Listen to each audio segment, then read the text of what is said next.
Hi everyone, welcome back to my channel run classes for you में। आज हम वार्षिक परीक्षा 2024 विज्ञान का पूरा पेपर हल करने वाले हैं, क्लास 9th का। तो आप लोग इस पूरे पेपर को अच्छे से तैयार कर लीजिएगा। यही प्रश्न पत्र आपके एग्जाम में आने वाला है, ठीक है।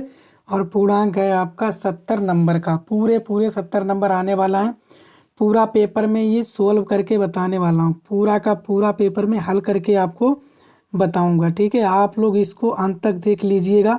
यही सेट्स आपके बोर्ड एग्जाम, यही सेट्स जो है आपके एग्जाम में आने वाला है, ठीक है। सेट देख लीजिए, सेट नंबर ए। यहाँ पे आप अपना नाम डाल दीजिए, जो भी आपका नाम है। जैसे मैं अपना नाम डाल देता हूँ। यहाँ पे आपका अनुक्रमांक जो भी हो, 1 2 3 4, जो भी हो आपका अनुक्रमांक, ठीक है, वो आप डाल देना।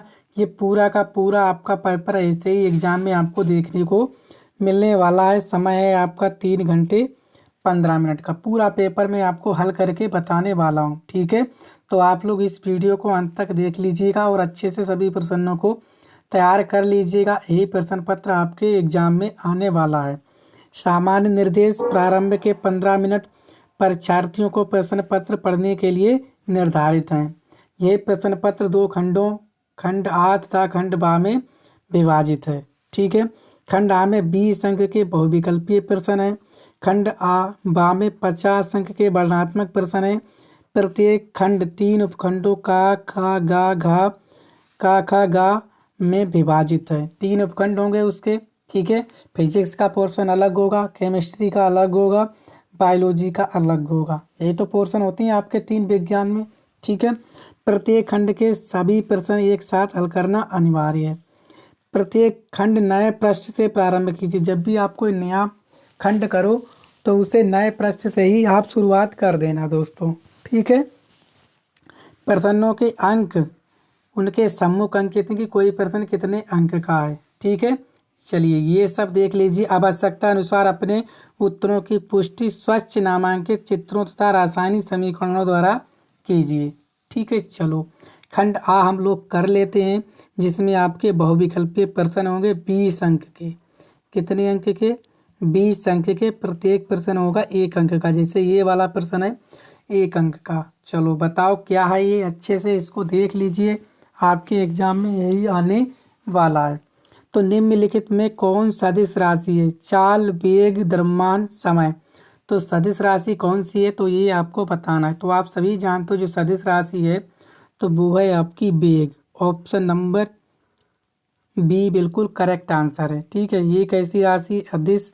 ये कैसी है आपकी? बाकी सब क्या है आपकी? अदिश राशि है, ठीक है। ये भी है और ये भी, ठीक है। आंसर कौन सा है? Option number B. इसके बाद दूसरा प्रश्न, वेग परिवर्तन की दर को कहते हैं आवेग, संवेग, विस्थापन, त्वरण। तो वेग परिवर्तन की दर को क्या कहते हैं दोस्तों? ठीक है, बी माइनस यू और बटे टी। इसको हम लोग बोलते थे क्या? लोग त्वरण। क्या बोलते थे? त्वरण बोल देते थे। त्वरण कैसी राशि है आपकी? तो बोल दे तो कैसी राशि है आपकी? सदिश राशि है, ठीक है। पूरा पेपर में खोल के रखने वाला हूँ, ठीक है ना। त्वरण कैसी राशि है आपकी? सदिश राशि। अगर इसका मात्रक पूछ ले आपसे, क्या पूछ ले? मात्रक, तो क्या हो जाएगा? मीटर प्रति सेकेंड स्क्वायर। याद रखना आप, ठीक है। क्लियर? चलो कोई दिक्कत नहीं है आपका। विस्थापन, ठीक है।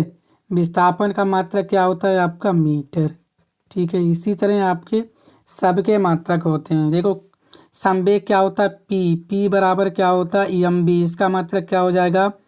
किलोग्राम, ठीक है। वेग का क्या होता है? मीटर। और प्रति क्या हो जाएगा? सेकेंड। क्लियर हो गया, ठीक है ना। ऐसे करके आप लोग अच्छे से कर सकते हो। अगर इनका देखा जाए, द्रव्यमान का मात्रक केजी, समय का मात्रक क्या होता है? सेकेंड। होता नहीं होता है? चलो चाल का क्या होता है? मीटर प्रति सेकेंड, ठीक है। ये होता है। सबके क्लियर हो गए? चलिए 3 नंबर प्रश्न, यदि वस्तु का द्रव्यमान यम, वेग बी, त्वरण ए और लगने वाला बल यफ है तो ए बराबर यफ बटे यम, यफ बराबर यम गुणा बी, ए गुणा यफ बराबर यम, यफ गुणा यम बराबर ए। तो आपको बताना है कि कौन सा विकल्प आपका सही है। यदि वस्तु का द्रव्यमान m हो, ठीक है, वेग v, त्वरण a, तो लगने वाला बल F क्या हो जाएगा। तो क्या हो जाएगा दोस्तों, तो वो हो जाएगा आपका A बराबर F/m। यानी कि आपने पढ़ा भी होगा न्यूटन का सेकेंड नियम, F बराबर ma, यही होता है। ये देखो काय में गुणा में, तो यहाँ देखो क्या हो जाएगा, F/m बराबर क्या हो जाएगा आपका A। ठीक है, तो यही आपका बिल्कुल सही आंसर था, ऑप्शन नंबर ए। ठीक है, क्लियर। चौथा प्रश्न बोला गया कि कार्य करने की क्षमता आती है भोजन से, ऊर्जा से, शक्ति से, इन सभी से। तो कार्य करने की जो क्षमता है वो किससे आती है, आपकी भोजन से भी आती है, ऊर्जा से भी, शक्ति से भी, तो इन सभी से। ऑप्शन नंबर डी आपका बिल्कुल करेक्ट आंसर है। ठीक है, कार्य की क्षमता आपकी भोजन से भी आती है, ऊर्जा से भी, शक्ति से भी, इन तीनों से ही आती है। इसके बाद पांचवा प्रणोद प्रति इकाई क्षेत्रफल कहलाता है द्रव्यमान, आपेक्षिक घनत्व, भार या दाब। ठीक है, तो प्रणोद प्रति क्षेत्रफल क्या कहलाता है, तो वो कहलाता है आपका दाब। क्या कहलाता है दोस्तों, दाब कहलाता है। ठीक है, दाब क्या होता है, P बराबर होता है F/A। अगर मात्रक पूछ ले तो क्या हो जाएगा, न्यूटन प्रति मीटर स्क्वायर। क्या हो जाएगा, न्यूटन प्रति मीटर स्क्वायर हो जाएगा, क्योंकि ये क्या है आपका ये है आपका क्षेत्रफल। ठीक है, और क्षेत्रफल का मात्रक क्या होता है दोस्तों, ये होता है मीटर स्क्वायर। अब तो आपको अच्छे से क्लियर हो गया होगा, इसकी PDF भी आपको ऐसे ही मिल जाएगी। ठीक है, इसके बाद छठा, निम्न में से किस स्थान पर G का मान सर्वाधिक होगा। किस स्थान पर, माउंट एवरेस्ट की चोटी पर, कुतुब मीनार की चोटी पर, विषुववृत्त रेखा पर, किसी स्थान पर, अंटार्कटिका में किसी कैंप पर। तो किस स्थान पर G का मान सर्वाधिक होगा दोस्तों, तो वो होगा अंटार्कटिका में किसी कैंप पर। ठीक है ना, किस में होगा, अंटार्कटिका के किसी कैंप पर। ऑप्शन नंबर डी आपका करेक्ट आंसर है। इसके बाद 1 किलोवाट बराबर होता है, 1 किलोवाट बराबर होता है 1.34 800 शक्ति, 746 800 शक्ति, 16 800 शक्ति, या इनमें से कोई नहीं। ठीक है, तो ये आपको बताना है दोस्तों। आपको 1 किलोवाट पूछा है तो कितना होना चाहिए, 1000 वाट होना चाहिए, है कि नहीं दोस्तों। पर यहाँ पे ही 800 शक्ति में दे रखा है, तो ये बिल्कुल भी नहीं होगा, ये भी नहीं होगा, ये भी नहीं होगा। ऑप्शन नंबर डी मतलब इनमें से कोई नहीं।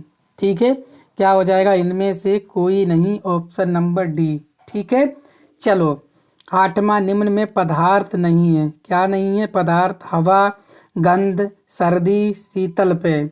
तो आप सभी जानते हो हवा क्या है आपकी, पदार्थ है, गंध भी क्या है आपकी, पदार्थ है, शीतल पेय भी क्या है आपकी, पदार्थ। लेकिन सर्दी आपको लग रही है, ठंड का मौसम है, तो क्या सर्दी पदार्थ है, बिल्कुल नहीं है दोस्तों। तो ऑप्शन नंबर क्या हो गया आपका, सी बिल्कुल करेक्ट आंसर हो गया। ठीक है, तो पदार्थ कौन नहीं है आपकी, सर्दी। ठीक है, नवग्रह की कौन सी अवस्था सदैव विद्युत की सुचालक होती है, ये बताना है। ठीक है ना, ये ग्रह नहीं होगा दोस्तों, यहाँ पे होगा द्रव। ठीक है, क्या होगा, द्रव की कौन सी अवस्था सदैव विद्युत की सुचालक होती है, ठोस, द्रव, गैस, प्लाज्मा। तो ये आपको बताना है। ठीक है, या दोस्तों अगर यहाँ पे सोचो, यहाँ पे क्या हो सकता है, यहाँ पे लिखो पदार्थ, ये होगा आपकी पदार्थ। ठीक है, पदार्थ की कौन सी अवस्था सदैव विद्युत की सुचालक होती है, ठोस, द्रव, गैस या प्लाज्मा। तो दोस्तों ये आप करेक्ट कर लेना, क्योंकि पेपर टाइपिंग में मिस्टेक हो गई है। ठीक है, तो कौन सी अवस्था सदैव विद्युत की सुचालक होती है, देखो ठोस, द्रव, गैस। तो इसका आंसर हो जाएगा ऑप्शन नंबर डी। ठीक है ना, सुचालक। ठीक है, समझ में आ गया। चलो, एक होते हैं सुचालक पदार्थ, एक होते हैं कुचालक, ठीक है, और एक होते हैं अर्धचालक। ठीक है, समझ में आ गया। चलो, इसके बाद 10वां, उपधातु का उदाहरण है टिन, ब्रोमीन, पारा, बोरान। तो उपधातु का उदाहरण आपको बताना है 10वें का आंसर। तो उपधातु का उदाहरण क्या है दोस्तों, तो वो है आपका boron. Option number D correct answer. ठीक है, चलो 11वां, विषमांगी मिश्रण का उदाहरण है। विषमांगी मिश्रण का उदाहरण है लकड़ी, पीतल, नमक का जलीय विलयन, इमल्सन। ठीक है, तो विषमांगी मिश्रण का उदाहरण आपको बताना है। तो क्या है विषमांगी मिश्रण का उदाहरण? आपका लकड़ी। क्या है? लकड़ी, ऑप्शन नंबर ए। ठीक है।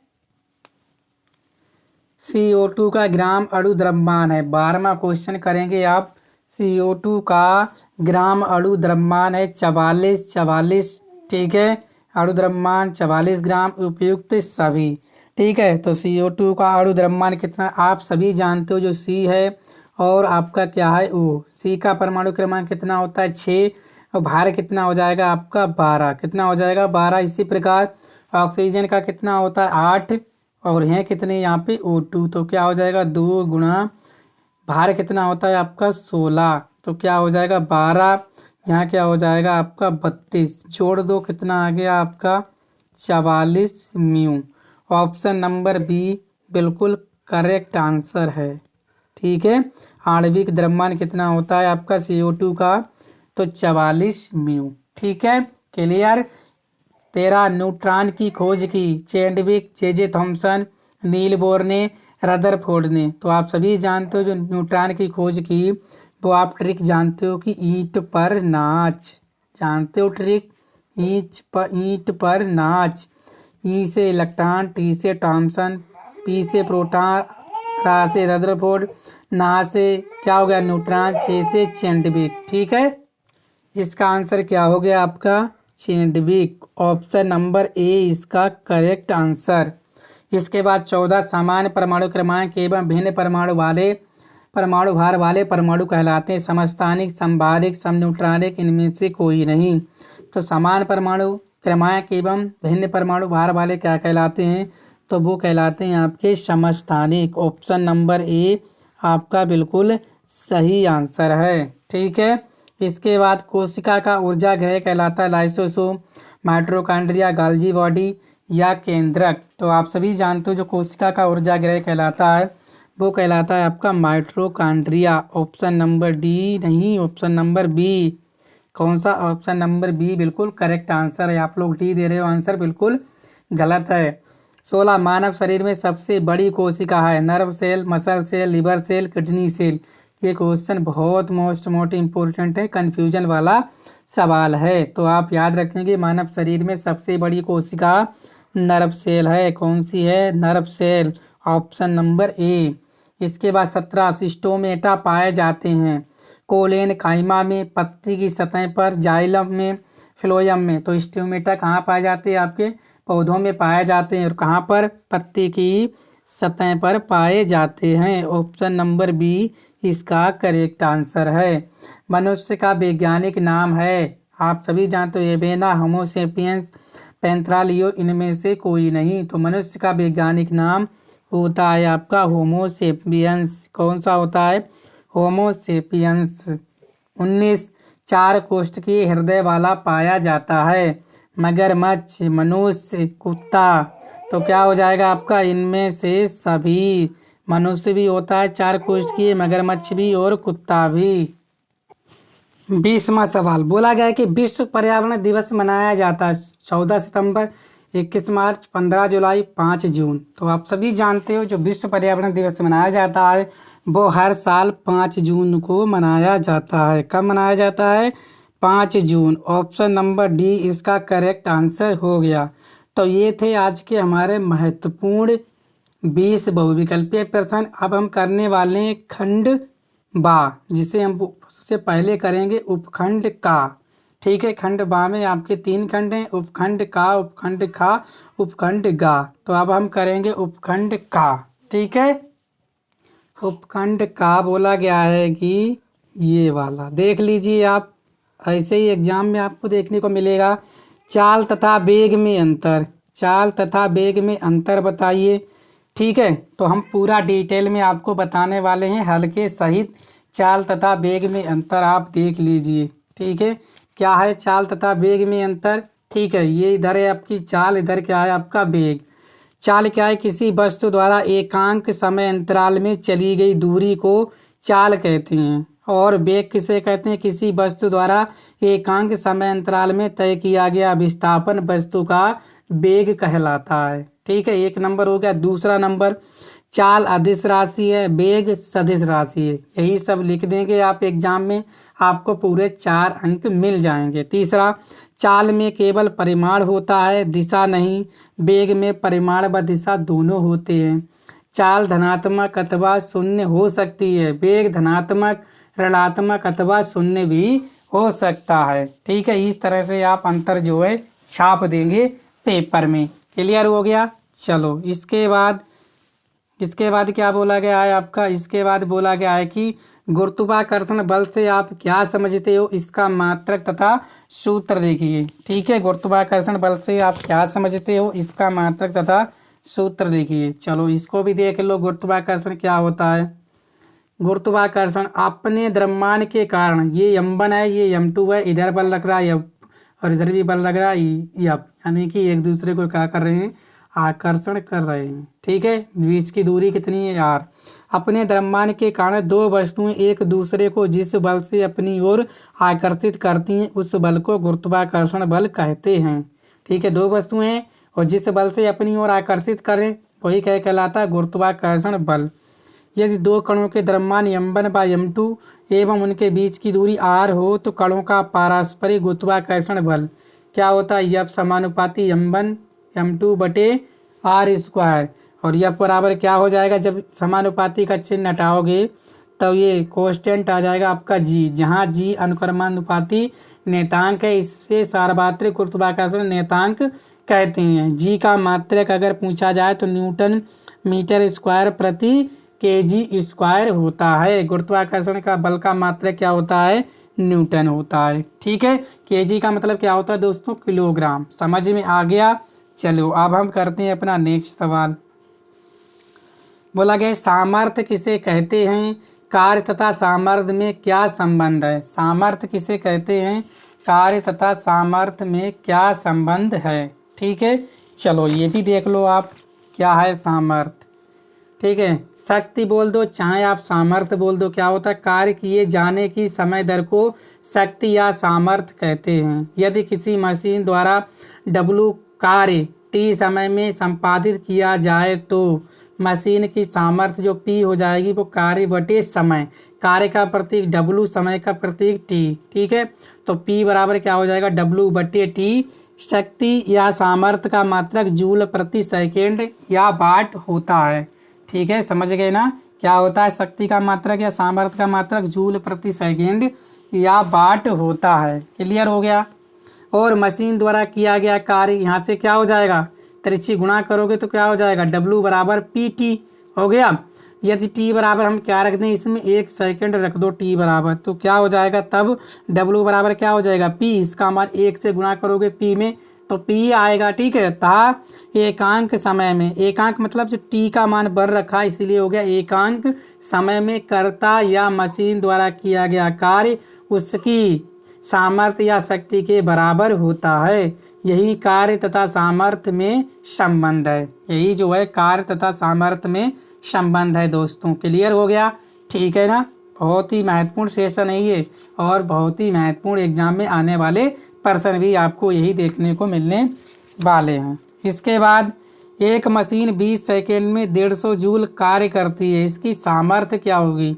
सामर्थ्य मतलब क्या? P बतानी है। अभी हमने बताया था BT, ये क्या है आपका? 20। ये T बराबर आपको दे रखा है 20 सेकेंड, समय दे रखा है आपको कितना? 20 सेकेंड। जूल यानी कि कार्य आपको दे रखा है, कार्य क्या दे रखा है आपको? W, ये दे रखा है आपको 150 जूल। ठीक है, आपसे पूछा क्या? सामर्थ्य। सामर्थ्य क्या होती है? P बराबर होता है W बटे T। W कितना है आपका? 150 और बटे T है आपका 20। 1 0 से 1 0 और 2 सत्ते 14, 2 पंजे 10। P बराबर कितना आ जाएगा? 7.5 वाट। ठीक है, या आपका क्या हो जाएगा? जूल प्रति सेकेंड। Clear answer? ठीक है।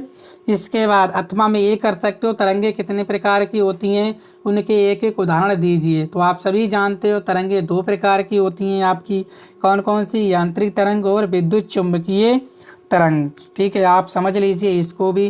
ठीक है, यांत्रिक तरंग क्या होती है, किसी पदार्थ, ठोस, द्रव्य या गैस के कणों से उत्पन्न होने वाले तरंगों को यांत्रिक तरंग कहते हैं। यांत्रिक तरंगों का संचरण केवल किसी माध्यम, ठोस, द्रव्य में होकर संभव होता है। ठीक है ना, गैस में होकर संभव होता है। ठीक है, यानी कि तरंगे क्या हैं, कोई भी माध्यम हो, चाहे वो ठोस हो, चाहे द्रव हो, चाहे गैस हो, उसी में से होकर होगा यांत्रिक तरंगों का क्या। ठीक है ना, समझ में आएगा, उसी में ये चलेंगी, संचरण मतलब चलेंगी। अर्थात यांत्रिक तरंगें निर्वात में संचारित नहीं हो सकती। उदाहरण जैसे सितार के तार। ठीक है, सितार के तार का कोई तो वो होगा ना, जैसे आपकी तनी हुई डोरी धनुष में, ये सब एग्जाम्पल किसके हैं, आपके यांत्रिक तरंग के। विद्युत चुंबकीय तरंग वे तरंग जिनके संचरण के लिए भौतिक माध्यम आवश्यक नहीं होता है, विद्युत चुंबकीय तरंग कहलाती है। उदाहरण विद्युत चुंबकीय तरंग के रेडियो तरंगे, गामा किरणें, यक्स किरणें, प्रकाश तरंगे आदि। अच्छे से आप स्क्रीनशॉट भी ले लीजिए और तैयार कर लीजिएगा। अगर आपने अभी भी कुछ नहीं पढ़ा है तो आप अपने एग्जाम में, वार्षिक एग्जाम में अच्छा परफॉर्म कर सकते हो। ठीक है, चलो इसके बाद हम क्या करने वाले हैं, उपखंड खा, ठोस, द्रव तथा गैस में अंतर बताइए। ठोस, द्रव तथा गैस में अंतर आप तो सभी जानते हैं। ठीक है ना, चलो क्या होता है ठोस, द्रव, गैस। सबसे पहले गुण आकार। ठोस का आकार क्या होता है, निश्चित होता है। द्रव का आकार निश्चित नहीं होता। गैस का आकार निश्चित नहीं होता। क्योंकि द्रव का आकार निश्चित नहीं क्यों नहीं होता, क्योंकि ये जिस पात्र में रखे जाते हैं उसी का आकार ग्रहण कर लेते हैं, इसीलिए इनका जो है आकार निश्चित नहीं होता। आयतन, ठोस का आयतन निश्चित होता है, द्रव का भी आयतन निश्चित होता है और गैस का आयतन निश्चित नहीं होता है। क्योंकि आपने सिलेंडर में भरी गैस तो गैस सिलेंडर के आकार की हो जाएगी। ठीक है, आपने जिसमें भी भरा, जिस पात्र में भरा उसी के पात्र का आकार ले लेती है। समझ में आया। घनत्व, ठोस का घनत्व अधिक होता है, द्रव का घनत्व ठोस से कम होता है, गैस का घनत्व बहुत ही कम होता है। क्लियर।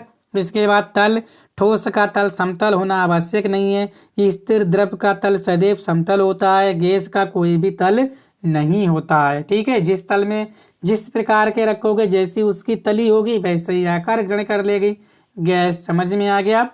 इसके बाद बहने का गुण, ठोस बहते नहीं है, द्रव बहते हैं और गैस भी बहते हैं। जैसे ठोस के उदाहरण क्या हो जाएंगे, बर्फ, मोम, लोहा, लकड़ी, जल, दूध, तेल, शहद, वायु, हाइड्रोजन, नाइट्रोजन। क्लियर हो गया इतना। ठीक है ना। अब मिश्रण और यौगिक में अंतर बताइए। मिश्रण और यौगिक में अंतर समझ लीजिए। मिश्रण क्या होता है, यौगिक क्या होता है। ठीक है, मिश्र जब दो या दो से अधिक तत्वों अथवा यौगिकों को बिना किसी निश्चित अनुपात के मिलाया जाता है और किसी नई वस्तु का निर्माण नहीं होता तो ऐसे पदार्थ को मिश्रण कहते हैं। ठीक है, इसका मतलब ये हो गया जब दो या दो से अधिक आप यौगिकों को बिना किसी निश्चित अनुपात, मतलब कोई नहीं, अगर 2 हाइड्रोजन ले लिया आपने, 8 ऑक्सीजन ले लिया तो कोई भी फर्क नहीं पड़ता। ठीक है ना। इसमें क्या होता है, एक कोई भी नई वस्तु नहीं बनती है। ठीक है, मिश्रण में आपकी कोई भी नई वस्तु नहीं बनती है और ना ही कोई निश्चित अनुपात होता है। यौगिक ऐसा शुद्ध द्रव है जिसमें 2 या 2 से अधिक विभिन्न परमाणु क्रमांकों के परमाणुओं की संख्या एक निश्चित अनुपात में परस्पर रासायनिक संयोग के द्वारा अणु बनाती है। इसमें जो है क्या होता है, संख्या क्या होती है, निश्चित होती है और एक ही क्या बनाती है, एक अणु भी बनाती है। ठीक है, मिश्रण का गलनांक उतना घनत्व निश्चित नहीं होता। नंबर 2, यौगिक का गलनांक उतना घनत्व निश्चित होता है। नंबर 3, मिश्रण 2 या 2 से अधिक प्रकार के अणु हो सकते हैं। यौगिक एक ही प्रकार के अणु होते हैं। ठीक है, समझ में आया। आप स्क्रीनशॉट ले लीजिए अच्छे से आप। ठीक है, तैयार कर लीजिए, आपके एग्जाम में आएगा। ठीक है, वीडियो को आप लाइक कर दीजिए। चैनल पर पहली बार है, चैनल को सब्सक्राइब भी कर लीजिए क्योंकि इस पूरी कंप्लीट तैयारी कराई जाएगी आपकी वार्षिक एग्जाम की। क्लियर। ठीक है, चलो इसके बाद कैथोड किरणें क्या है, ये किस प्रकार उत्पन्न की जाती हैं, कैथोड किरणों की मुख्य विशेषताएं लिखिए। ठीक है, तो ये आपको बताना है कैथोड किरणें। चलो कैथोड किरणें आप देख लो। ठीक है ना। कैथोड किरणें क्या है, विसर्जन नलिका में कैथोड से एनोड की ओर चलने वाली किरणें कैथोड किरणें कहलाती हैं। यानी विसर्जन नलिका थी तो उसमें कैथोड से एनोड यानी प्लस से माइनस की ओर चलने वाली किरणें, कैथोड मतलब क्या होता है, ठीक है ना, कैथोड और से एनोड, याद रखना, कैथोड और एनोड से की ओर चलने वाली किरणें कैथोड किरणें कहलाती हैं। कैथोड एनोड आप जानते हो क्या होती हैं, ठीक है, ठीक है, प्लस और माइनस ही होते हैं, ठीक है। इसके बाद विसर्जन आप क्या है, ये किस प्रकार उत्पन्न की जाती हैं। विसर्जन नलिका में निम्न दाब लगभग 0.001 मिमी पारे के तल पर उच्च विभव पर विद्युत प्रवाहित करके कैथोड किरणें उत्पन्न की जाती हैं। कैथोड किरणें की विशेषताएं क्या हैं। कैथोड किरणें प्रकाश किरणों की तरह सीधी रेखा में चलती हैं। कैथोड किरणें ऋण आवेशित होती हैं, ठीक है, कैसी हो गई आपकी, ऋण आवेशित होती हैं। कैथोड किरणें उच्च गलनांक की धातु से टकराकर एक्स किरणें उत्पन्न करती हैं। ये किरणें फोटोग्राफिक प्लेट को प्रभावित करती हैं। कैथोड किरणों की गतिज ऊर्जा अत्यधिक होती है। ये किरणें गैसों को आयनित कर देती हैं। ये सभी विशेषताएं आप तैयार कर लीजिए, 6 अंक का आपके एग्जाम में आने वाला है, ठीक है, क्लियर हो गया। चलो नेक्स्ट, इसके बाद आप ये कर सकते हो, ठीक है, ये वाला धातुएं क्या होती हैं, धातुएं क्या होती हैं, इनके गुणधर्म को समझाइए। जब हमने ऊपर वाला कर लिया तो इसको आप छोड़ सकते हो, ठीक है। इसके बाद उपखंड गा, जंतु एवं पादप कोशिका में अंतर। जंतु पादप कोशिका में क्या अंतर होता है दोस्तों, देख लीजिए। जंतु कोशिका आकार में प्राय छोटी होती हैं। पादप कोशिकाएं जंतु कोशिकाओं से बड़ी होती हैं, क्लियर। कोशिका भित्ति अनुपस्थित होती है किसमें, जंतु कोशिका में। पादप कोशिकाओं की प्लाज्मा झिल्ली सेल्यूलोज की दृढ़ कोशिका भित्ति द्वारा चारों ओर से घिरी होती है, ठीक है, क्लियर। तीसरा, जंतु कोशिकाओं में तारकाएं तथा तारकेंद्र उपस्थित होते हैं और पादप कोशिकाओं में तारकाएं का अभाव होता है, यानी कमी होती है, इसमें तारका होता ही नहीं है किसमें, पादप कोशिका में, ठीक है। चौथा, ये कोशिकीय प्रोटोजोआ उगलीना के अतिरिक्त किसी भी जंतु कोशिका में लवक नहीं होते, ठीक है। प्रोटोजोआ उगलीना में तो लवक होते हैं लेकिन इसके अतिरिक्त किसी भी जंतु कोशिका में लवक नहीं होते हैं। पादप कोशिका में लवक उपस्थित होते हैं, ठीक है ना, क्लियर। चलो इसके बाद लाइसोसोम के 4 कार्य लिखिए। लाइसोसोम को आप लोग आत्मघाती थैली भी कहते हो। लाइसोसोम के 4 कार्य देख लो अच्छे से। लाइसोसोम का मुख्य कार्य पाचन करना होता है। नंबर 2, लाइसोसोम कोशिका विभाजन में सहायता करता है, ठीक है। नंबर 3, मृत कोशिकाओं का निष्कासन करना, यानी ये अपशिष्ट पदार्थों का निष्कासन करते हैं, यानी कोई खत्म हो जाए तो वो अपशिष्ट हो जाता है आपका, उसका ही ये निष्कासन कर देते हैं, यानी बाहर निकाल देते हैं। चौथा, लाइसोसोम भारी पदार्थों और घिसे पिटे कोशिकांग के पाचन में मदद करते हैं। लाइसोसोम बैक्टीरिया, वायरस आदि से सुरक्षा प्रदान करते हैं। लाइसोसोम कोशिका को साफ रखने में मदद करते हैं। 4 अंक का प्रश्न है, आप ये 4 पॉइंट लिख देना कोई से जो आपको अच्छे हो छांट कर, ठीक है। लाइसोसोम हो गया। इसके बाद लसिका तथा रक्त में अंतर लिखिए। लसिका तथा रक्त में अंतर, रक्त का मतलब क्या होता है, रुधिर, ठीक है, देख लीजिए। लसिका रक्त में अंतर, लसिका रंगहीन या हल्के पीले रंग की होती है, रक्त लाल रंग का होता है। देखो रक्त को रुधिर भी बोल देते हैं, याद रखना। लसिका में श्वेत रक्त कणिकाएं पाई जाती हैं, रक्त में लाल रक्त कणिकाएं पाई जाती हैं। लसिका में प्रोटीन की मात्रा कम होती है और रक्त में प्रोटीन की मात्रा अधिक होती है, ठीक है ना। 4, लसिका में ऑक्सीजन की मात्रा कम होती है, रक्त में ऑक्सीजन की मात्रा अधिक होती है। लसिका में कोशिकाओं के बीच स्थित स्थानों में प्रवाहित होता है। लसिका कहाँ प्रवाहित होती है, जब कोशिकाओं के बीच जो स्थित स्थान होता है ना, खाली स्थान, वहीं पर प्रवाहित होती है। और रक्त वाहिनियों में प्रवाहित होता है, रक्त जो है नसों में ही प्रवाहित होता है, ठीक है। इसके बाद जिम्नोस्पर्म तथा एंजियोस्पर्म में अंतर बताइए। पादप जगत के महत्वपूर्ण फाइलम के नाम, ठीक है। चलो ये भी आप अच्छे से कर लो।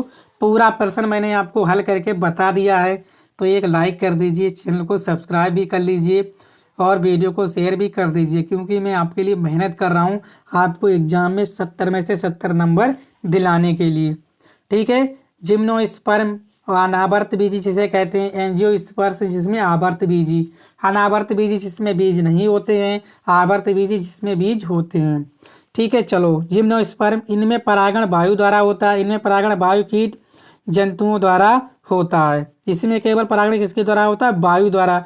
इसमें परागण वायु कीट जल एवं जंतुओं द्वारा होता है। इसमें एकल निषेचन होता है, इसमें दोहरा निषेचन होता है। इसमें बीज नग्न होते हैं, किसमें, अनावर्त बीजी में। आवर्त बीजी के आवरण फल वृत्ति से ढके रहते हैं। इनके जननांग शंकु के रूप में होते हैं। इनके जननांग पुष्प बनाते हैं। ठीक है। अगुणित भ्रूणपोष निषेचन से पहले विकसित होता है। इसमें त्रिगुणित भ्रूणपोष विकास निषेचन के बाद विकसित होता है। पादप जागत के महत्वपूर्ण फाइलम के नाम शैवाल, जिसे एल्गी कहते हैं, बायोफाइटा, टेरोफाइट, ठीक है, अनावर्त बीजी, आवर्त बीजी आदि। ठीक है।